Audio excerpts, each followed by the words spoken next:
to try and win back Congress, but will it work? Well, pollster Frank Luntz says that really depends on what and who they are attacking. Frank, of course, the author of This is the Definitive Political Stamp on us, folks. What Americans really want, really. Good stuff. This guy's a good guy. Frank, what do you make of this? When they try to embody everything that's wrong through a body, in this case, Nancy Pelosi.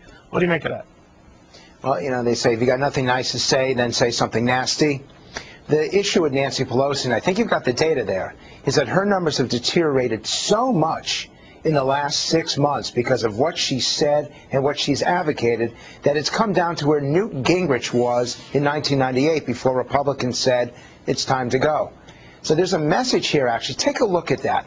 She went from 54-25 to 38-58. And this is just in a couple of years. And most of that fall is very recent. If I'm a Democratic member of Congress and she's telling me to back health care reform, back cap and trade, back tax increases, support more spending, I'm looking at her saying, listen, the Unabomber is more popular than you. I don't know if I want to be supporting you. The core on the right hung with Newt Gingrich, even though the moderates in the party later left him. The core right now in the Democratic Party, that is the liberal base, by and large, you could correct me if I'm wrong, is with Nancy Pelosi. What is happening now with the moderate or the so-called blue dogs and those others? Is this her undoing here? Neil, you're correct. The core, and which is really the center of the Democratic Party, backs what she's doing. Here's the question. Is she going to deliver those extra 40-some-odd seats that they need to maintain the majority in 2010? Look at those numbers, absolutely identical, according to the Washington Post.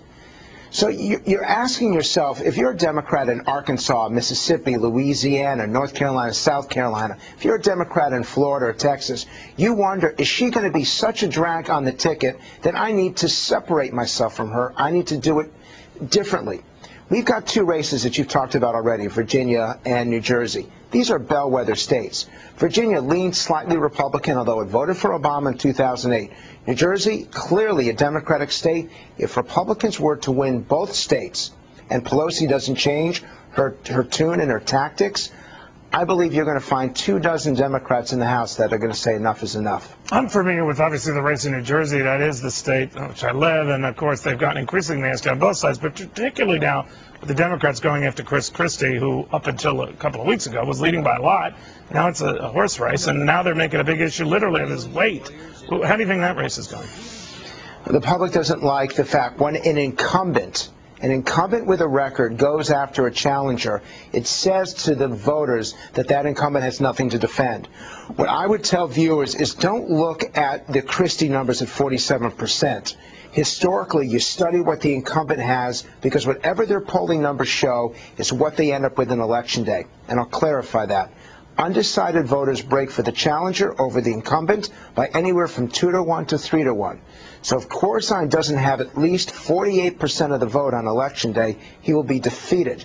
And here's the rationale. If you haven't given me any reason to vote for you, then I'm going to vote against you. And one more thing, Neil, both in Virginia and New Jersey, where's the excitement? Where's the energy and intensity? It's on the right. It's not on the left. Very interesting. We'll see what happens. Frank, good seeing you again. Thank you very, very much. Pleasure. Thank you, Neil. Frank Luntz. Well, a lukewarm economy and a really